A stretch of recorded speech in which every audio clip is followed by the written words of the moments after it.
Hello, anybody who's watching this, welcome to my reaction to Project Wingman review, Nuclear Planes defeated Antichrist. Or Antichrist? I'm not sure how to pronounce it in English, but anyway. I have to ask, is it me? Or is YouTube notifications are a bit weird?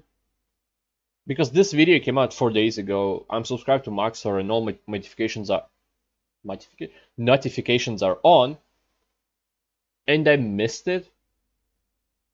I went to his channel because he live streamed like yesterday or 2 days ago, and I wanted to check out if he has a VOD of it. And I saw this came out 4 days ago. And then I went to my notifications to find that there actually is a notification for this video. But somehow I've read every comment before it appeared and every comment after it appeared, because every comment on my channel comes to my notifications, if you're unaware. But I somehow missed this notification that was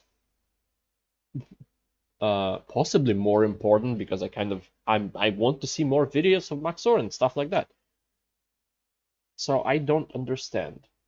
Is it me, or is it a weird YouTube thing? I don't know. Probably me. Anyway, the name Project Wingman sounds a bit familiar, but I know nothing about the game. So before we begin, if you want to help out the channel, there's a donation link in the description below. You can also send me a message of any kind. You can have recommendations, something like that. You can also do that in the comments below.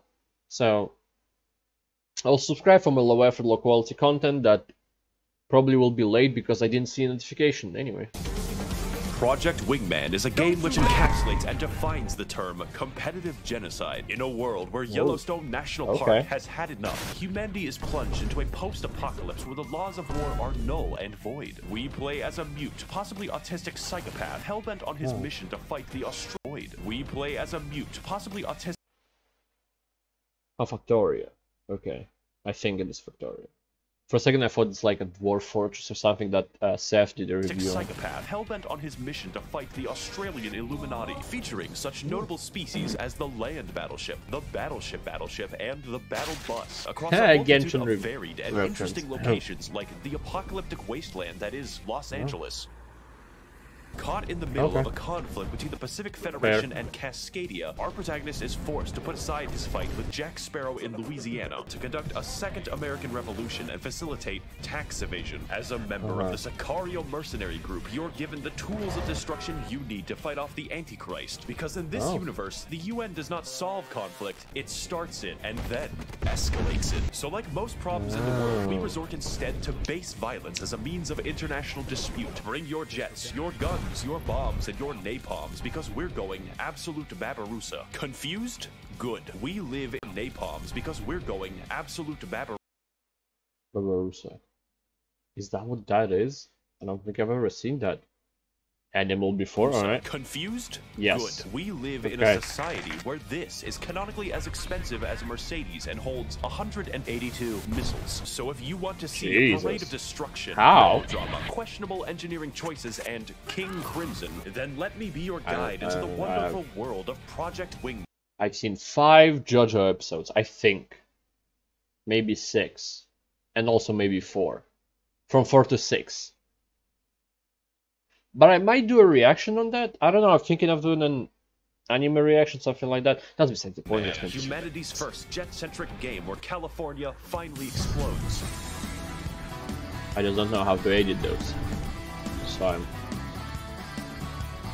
Now, I know what you're thinking. A jet game, Max? You've gone insane. Jet games are played by dads that have 12 keyboards and people with actual money. And while it may appear to you that I have money, it's only because I spend it very responsibly. You will be happy to know that Project Wingman is neither a simulation nor has it dug into my extensive budget. I would describe the game Wingman I want to see neither that. a simulation nor has it dug into my extensive... Okay, 5,000 on Genshin, 5 on Genshin, 5 on Genshin, 5 on Genshin, 5 on Genshin, $6 on candles, 120 on food for 20, nice. On water, 69, nice. On computer, 35 on Project Wingman. Money. And I want to ask if it's monthly, and it says monthly mbudegt. So it's probably weekly. Since budget, I would describe the game as more about piloting a slow Gundam than the actual intricacies of real air combat. Only in Project Wingman can you do the boss fight against the guy with 12 railguns and his force fields. And yes, the force fields do turn into railguns, just like real life. Most people think that jet combat is just about circling, and yeah, that's a thing. But the difference is in how it's contextualized and iterated on, which is by insane people. One mission you might be firefighting, and the next thing you know, Crimson 1 appears for the 6th time near the active volcano. How many flight games do you know include lava damage? And do you want to know the best part? The game is fully playable in VR. Please don't use a keyboard, which allows you to do some goofy shit, like physically exiting your cockpit in the middle of a battle. Okay, it's a little windy, but I'm ready. Does anyone else feel lightheaded? I will say, though, that in order to get the real VR experience, you'll have to repeatedly rotate your head with the light brick strapped to it. I lasted 4 missions on average before the recoiling permanently morphed my spine. You use the radar in your plane by physically looking down. Not that you'll be able to by the end. Reviewing the footage, I noticed that there were moments in the game where I just died. That's not me taking off the headset, I just gave up on life. No game will ever make you feel this old, and nothing increases the immersion more than specifically choosing planes with as little visibility as possible for the extra challenge. I beat the entire game in 2 painful sessions, but I had never experienced anything like this ever since my house nearly burned down while playing VTOL VR. What the fuck? So in terms of VR, it's a must-have, because only in VR can we express the true, paralyzing fear of driving. So how do we fly our death machine? VR... I need a second to compose myself. Fucking edit with Bazinga and then the ad for drive safety instead. Alright. Explain what I need to assist the CIA during the Iran contract. Controls, after all, are difficult. Mr. Smart Guy over here thinks he knows how hands work. First of all, you'll need to get inside your real Project Wingman trademark plane. Turn on the main battery. Whatever this is, turn on the engines, but not too fast. Close your canopy. Clasp the shitting grip. Display. I don't know what this does. Boot Windows. Microsoft Pinball. Smash that radar button. Hit subscribe. Turn off the brakes. Make sure you give the joystick a good jiggle. Now, we're not going to use the carrier's catapult. We're just gonna pray. You'll notice I forgot to unfold the wings, which are now detached from the plane. Wingless percent speed landing gear. You'll notice controlling an aircraft without wings is hard. That's all right. Guys on that destroyer don't have family. Now that we're in the air and in the correct game, what am I supposed to do? The answer is remarkably simple. Missiles. There's a reason you can carry several hundred of them. Missiles oh my god. Everything. Every specialized weapon for all your terrestrial needs are Barbara, I saw that. Of a missile. It's actually a problem because, I mean, I guess you could use unguided bombs if you want to miss. Ace Combat at least had the gall to let me use an unguided laser, but I don't know, what else can you put on a jet? A fucking dolphin? I don't want to emulate the Wii. You also have the option of a gun, which might as well be a laser, and is the most reliable way to kill anything, including entire battleships. What is in the fucking ammo? If normal bullets worked like this, Chicago would be a nuclear wasteland by tomorrow, as opposed to the current wasteland that it is now. Besides, what do you mean by tomorrow? Would you, okay, I guess I had an aneurysm. I want to say something and I forgot mid-sentence. Nice. No. What do you mean Chicago? Fuck, that's the beginning of it. Alright. What do you mean Chicago? The whole America would be the controls are exactly what I want out of a jet game, and I don't think they can be improved. What truly makes a combat encounter in the game isn't the simple controls, it's how they're multiplied by the 6 pursuing aircraft. Unlike Ace Combat 7, your allies have the ability to minorly inconvenience each other. They will do, per mission, at least $3 of damage. So the balance between you annihilating everything and there being an actual battle is pretty good, although majorly stacked. Your success is uniquely predicated on the fact that it's pretty good, although majorly stacked. Okay, yeah, I see. 3 1 1 2 1 1 1. The first one starts with 11 and immediately wins. For a second, I thought Allied kills means that they killed allies.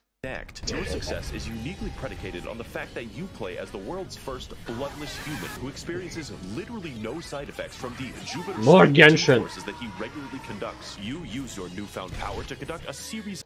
Use the donation link in the description below to send me money so I can get Baal in a week.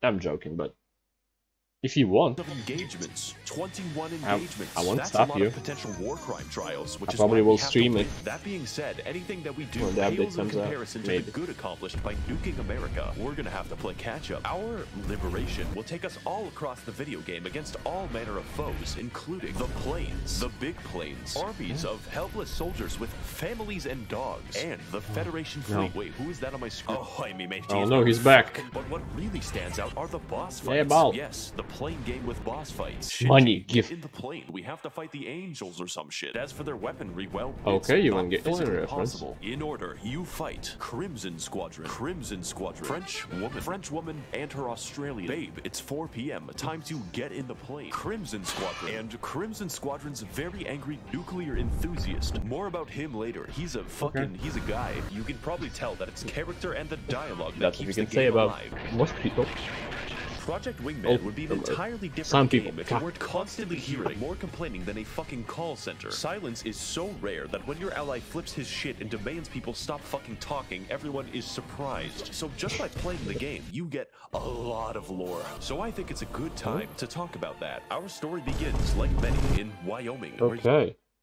Halfway in, and that's where the game begins. National Park does a little trolling, causing the tectonic plates to fucking rupture. In an instant, the entire modern age and Christianity in particular is ended. This, however, created a mysterious, volatile material called cordium, which effectively gave everyone free geothermal energy.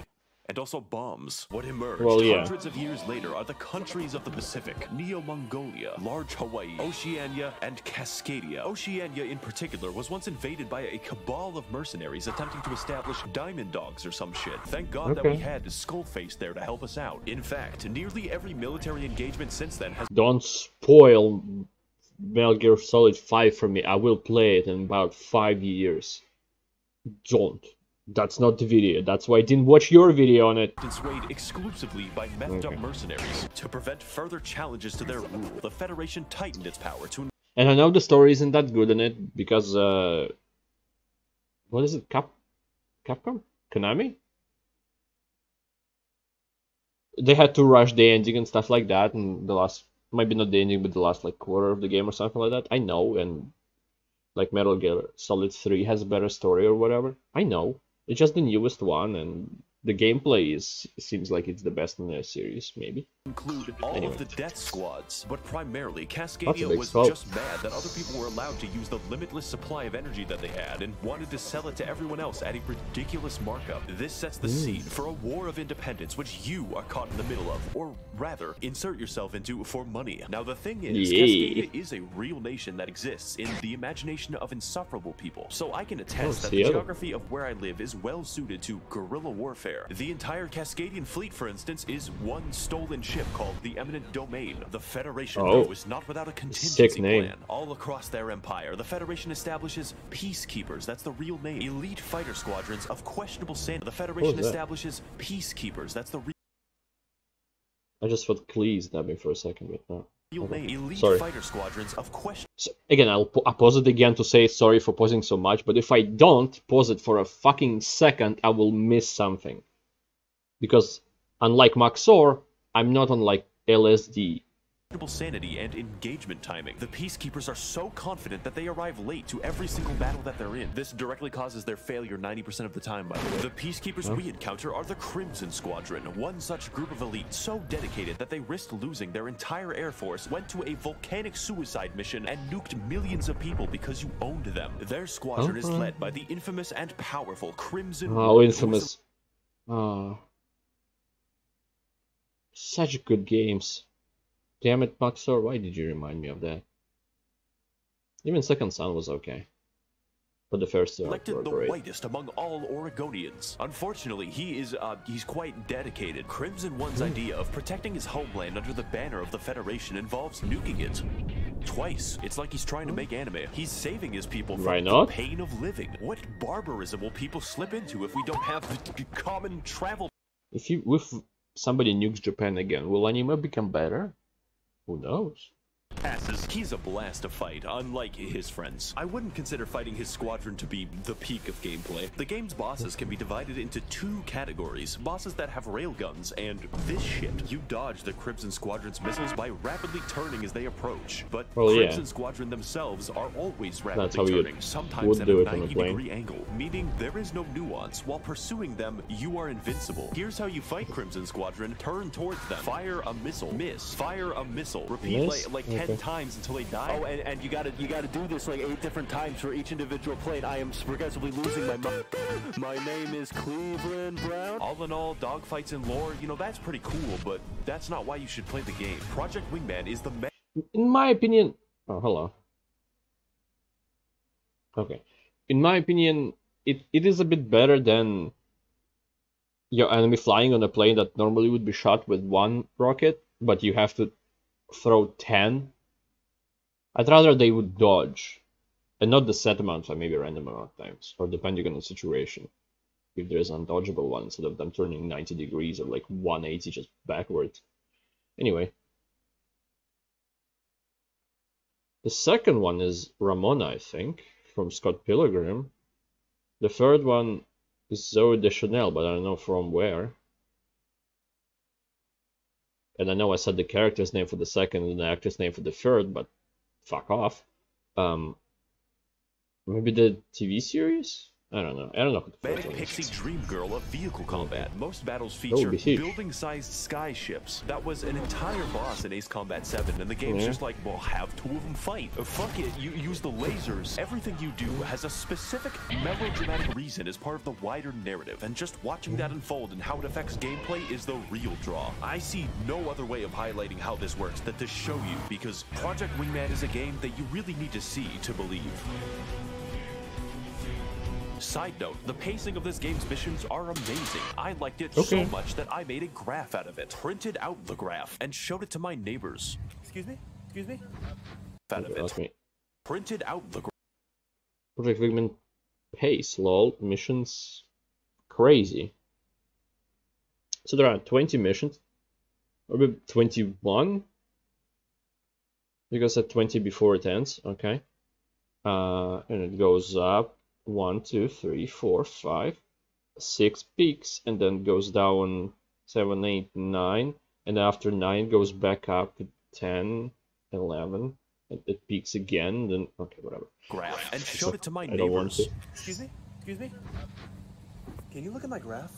Our first act begins with an insertion into Cascadia. There's money to be made, people to kill, and most mercenaries are still mad about the Australian incident. But it's obvious that relying on a single mute man is bad. So you're forced to watch as Los Angeles is bombed. Oh no, the horror. It's time to not Los Angeles. Rethink our options. My favorite dumpster. I'm sorry. No one will get them, except Crimson One. I'm sorry if you're from Los Angeles, but it's your choice and you should move. Who sees you doing this and gets mad. This will be a theme. Now it's time to steal a boat. We really need that boat, Monarch. It's imperative that you get the boat. By the way, while defending said boat, we make the discovery that cruise missiles in this universe are pigeon-guided and exhibit traits of self-preservation. Now the war is really going on. Like, really going on. It's time to target a civilian airport. AI control. It will help the war. We're denying them potential recruits. They don't even know that they're being bombed because the Federation has been able to keep the war a secret for the past few weeks. This is due to the Great Firewall, which patriotically jams all the Wi-Fi across the entire country. There is only one course of action for me when denied of my YouTube. Violence. A lot of violence. Meanwhile, off the coast of fucking Alaska, the Federation is sending transport aircraft to help in the war effort. These aircraft were intercepted, and then the interception was intercepted, progressing for 9 hours until the entire air force of the two nations are fighting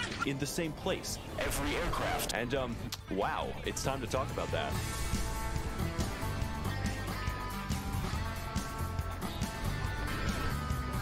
Mission 11 is Project Wingman. The planes, the one that peaked, remember? On the graph. Screaming into my ears at the same time. It is beyond perfect. An epic battle between two titans swayed only by a single mute psychopath. And that music. This track got me pregnant. I think this is a great time to talk about it because the music always fits.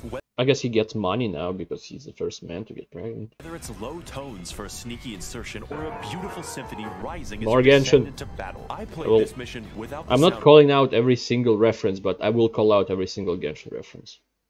Because it's my video. Track, you know, just to torture myself, and it's literally I'm required. rude this time around, wouldn't huh? be good without it, and that's a serious testament to the great work that's being done. Also, Crimson One is here, late as usual, and you just beat his ass. Kept in a top-secret facility somewhere on the American continent, there is a woman. You have to track them down. It's for the war effort. Find the woman. The woman containment facility off the coast of Yellowstone, and she boards her fucking super aircraft with railguns and the turn radius of a nickel. Woman eliminated. Now let's go down the list. Attack Hawaii for no reason. That's on the list. Attack people in a forest fire. That is definitely on the list. Save civilian lives. Oh, I'm sorry. That's not on the list. It's time to retake Seattle with the Federation in retreat and the war nearly won. With the Air Force in disarray, we're just one step away from...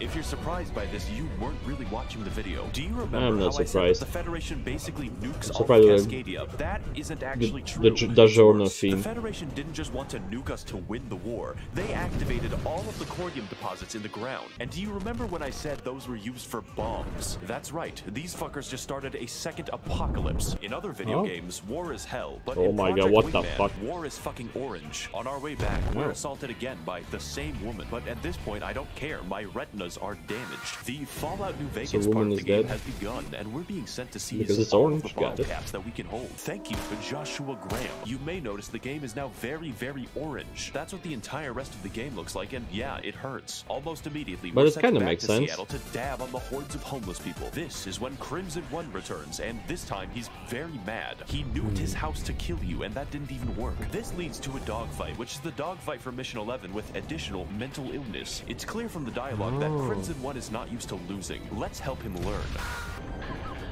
It's fucking creepy, dude. Jesus. Have a fucking Snickers. With that detour out of the way, it turns out that nukes didn't really help the... What do you mean have a Snickers? Snickers changes you back to who you are. What if that's who he is? Don't kink shame the guy. It just made a bunch of guys dress up like the fucking Romans. And with the UN on its last legs, there is one final stronghold for us to bomb.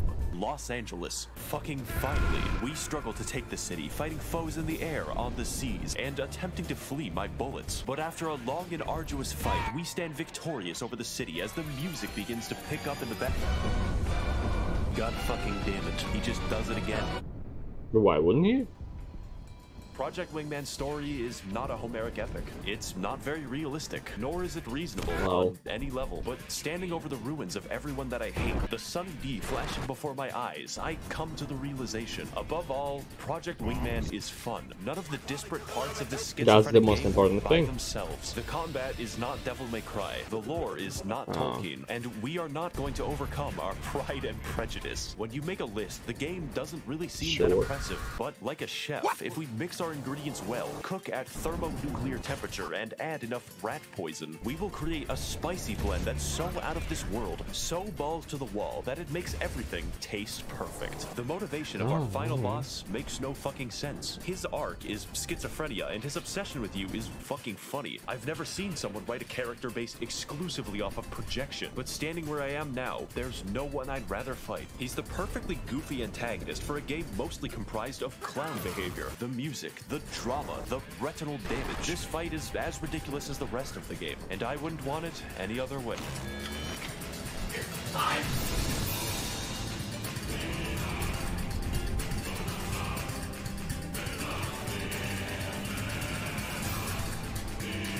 They're giving subtitles to the song.